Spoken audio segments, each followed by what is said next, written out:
Hello my friends, it's Diane and I'm going to show you a little junk journal that I made for a swap on Junk Journal Junkies. This one was for a fairy theme. I forgot to grab something, so I'm going to get it right now. My parents are, well, they moved. And we've been helping them, my siblings and I have been helping them pack and clean and all of that. And they're moving from a house to a small apartment, so of course they had to get rid of a lot of things. And so maybe I could do a haul video just from what I brought home, old books and part of her stamp collection and some, just a lot of stuff that I can use in my junk journals. So maybe I will do a haul video from my parents' house. But she gave me a bunch of these that she had stitched together, and they're hand stitched. And I don't know how many of these pieces there are, but she made a lot of them and never got the quilt put together. But I used one of these to cover the cardstock of this fairy journal. It's just, like I said, it's a cardstock, and I stitched that patchwork piece over it. And then I added a pink and green doily here, part of it, a little snippet of another doily here, and some little pieces from the Graphic 45 Once Upon a Springtime collection, and this flashcard that came from another scrapbook line. I don't know what it was. I've had it for years. But I thought that word was good to use with the fairy theme, believe. And then I stitched a piece of this crochet trim. You can see the patchwork better on the back, because I didn't do anything to that except add the crochet trim along this side. You can see stitching where I used a variety of stitches to just kind of stitch it down to the cardboard. There's, let me see, the requirements were to make it 4 by 7. So this is 4 by 7 with a 1 inch spine. And I think it was supposed to have either 8 or 10 pages, but whatever it is, that's what it has, or maybe a little more. And inside, that patchwork piece wrapped around, but the little piece on the edge here on both sides was left open, so I just tore a piece of this spring-looking fabric, spring flowers, which was great for fairies, and just stitched that down on the front and the back. A lot of the images came from Pinterest. I just looked up fairy printables. And I had a few of these things from Graphic 45. So here's one of the images. And there's a lot of sewing in this book. I think every page, almost every page, has sewing on it. So I stitched this fairy to a darker background and stitched it on as a pocket. And on this tag I stamped "This book belongs to," and then I fussy cut and glued on this flower and the fairy, or the fairy and the flowers. I'm sorry. And the first page has this Paper Studio butterfly and flowers paper. I used paper from this pad for the book, and mostly it's coffee dyed paper. A few sheets of this, maybe 5 sheets of this paper from that pad, and a piece of ledger paper, and maybe something else. This is printed from Pinterest. I got it from Pinterest, and this was a free printable from Ephemera's Vintage Garden. We were to include fairy images and flower images. And then I stitched some lace in this pretty pink leaf trim along the bottom. You'll see lots of laces, and as I said, lots of stitching in this book. And this one is a fold-over pocket with some more lace and the pink leaves. This is a printable, and I stitched it with dark green thread. And I was inspired by Jabid, I think is how she pronounces her name, Neri. I will try to link her video below, her channel below, but the last time I tried to do that it didn't work, so I will try. But I've been inspired by her and by Sagita from Sagita Coffee Stains, and by Amity Bloom, Nazi from Amity Bloom. for a lot of the things in this book. This is a tag I just cut from a scrap of the paper, and it's coffee dyed, and I stitched around it and then stitched this little graphic 45 image to it. There is stitching on the back, but it can be journaled on. I love this little flower fairy. Actually, she's a tree fairy. I think it's a willow. There's some salt sprinkled on the coffee dyed paper to give it that speckled look, which I think is really nice with the fairy theme. There's a graphic 45 image here, stitched on with some fibers and seam binding. I got this fiber and this fiber from Denise's shop, A Tattered Dream, and another one, but these are the two that I used in this book.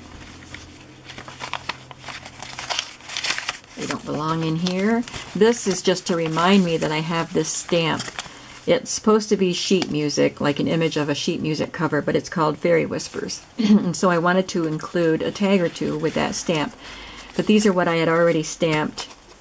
I had these already in my stash, and none of these colors went well with the book. So I just stuck them in there so I would remember to stamp one or two of these to include in the book in a different color. So they'll be in there somewhere.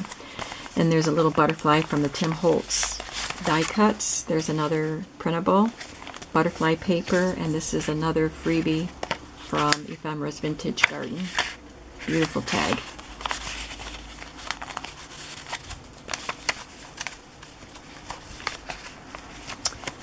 And I think this one I purchased from Tsunami Rose.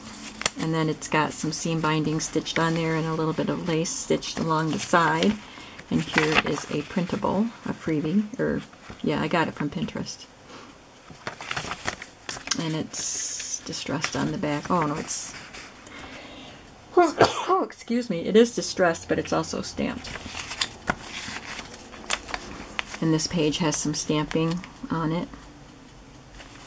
And this was a printable, Moonlight and Fairies. Perfect for this, and there's a little bit of stenciling on the back of that. Some more speckled coffee dyed paper, and this is folded over. There's some mulberry paper, a butterfly, and some trims, and another tag from Ephemera's Vintage Garden. Graphic 45, a couple of little birds with little hats on. There's a flower fairy, Poppy, and I stitched her to this heavier printed cardstock with a little bit of lace. There's double row of stitching, and it's made to look uneven and you know, wobbly and messy, and I really like the way that looks, and I got that from Jabid. And here is a printable, and she is stitched to coffee dyed paper.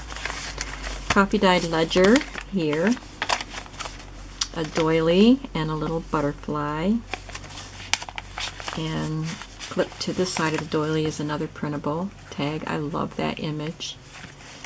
And coffee dyed paper, and I stuck it in with a safety pin or paper clip with seam binding tied to it. There's a definition banner, it says Delight. More speckled paper. Some stenciling. And this paper came from a blank journal that I bought a long time ago. And I never used the journal, so I've just started taking the pages out, and a lot of the pages had a fairy theme to them, but I just love that tree. He has character. And in the middle, I have this paper, or this punch from Stampin' Up! And I just punched it out, and I used these two smaller ones for gluing to the strings. I thought flowers were perfect for this book. Some more stenciling over here and stamping. These stamps are also Stampin' Up! Another doily and another printable image. Stitched to coffee dyed paper. Some of the stitching is done with the cream colored thread that I normally use, and some is the dark green. There's some of the dark green, which is holding a piece of this fabric on. It's the same fabric I stitched to the front, to the inside of the book, and there's a little bit of cheesecloth here too. And this idea came from Amity Bloom. You can lift that up and write under it. This is vintage music paper. but it's sturdy. It's not very fragile. It came from a book. And this little stone fairy came from a gardening magazine. I've had that image in my stash for a while. And another Ephemeris Vintage Garden tag. It's a little more stenciling on the back of that. Oh, that's just my timer. I have a cheap timer that doesn't work very well. I have a cake in the oven. It makes a noise and then it keeps on ticking. It still has 7 minutes to go. So please excuse my timer. There's more stamping here. Another tag from Tsunami Rose with some trim and seam binding. This coffee dyed page is very interesting. I tried drying several layers together. It didn't work very well. It was taking forever, even in the oven. But this sheet happened to be sticking beyond the others, and so this part dried much quicker than the rest that were all layered together, and it turned brown. Plus, I think the coffee kind of pooled down at that end of the cookie sheet because it's got a texture to it where the coffee was on it, and it kind of actually looks and feels like leather. So I thought that was really neat, and I cut this piece. It was an end piece that I trimmed off, and I just used it as a journaling piece. And I cut this fairy out. I had a sheet of these different fairies that I printed from the internet, and I cut her out and stuck her on there like she's sitting on whatever that brown is, stone or dirt or something. And on this page, this butterfly page, I have a little packet that I made with glassine. I stitched this little bag together and put some fairy dust and dewdrops in there, sequins, things like that, and then stitched it shut with some trim. And it's just attached with one of those little pins. Here's a butterfly, Tim Holtz butterfly, and another graphic 45 with some more fibers, more speckles from the salt. Here's another pocket with some trim and some pink polka dot ribbon. A couple of tags. I believe these also were freebies from Ephemeris Vintage Garden. And another image of some fairies. They look like Victorian fairies. And it's stitched on as a pocket, and then this tag is inserted inside. And on the back is just this image that I just stitched down. It's not a pocket or anything, it's just stitched on. It's got my signature. And so there it is. This is for my swap for the fairy journal on Junk Journal Junkies. I hope you enjoyed seeing that. And as with the lace and fabric book that I did for a swap, I did a slightly larger version that I will be listing in my shop. And I'll just give you a sneak peek of the cover. So I'll get this listed and a video put up, and this will be in my shop. Thanks for watching.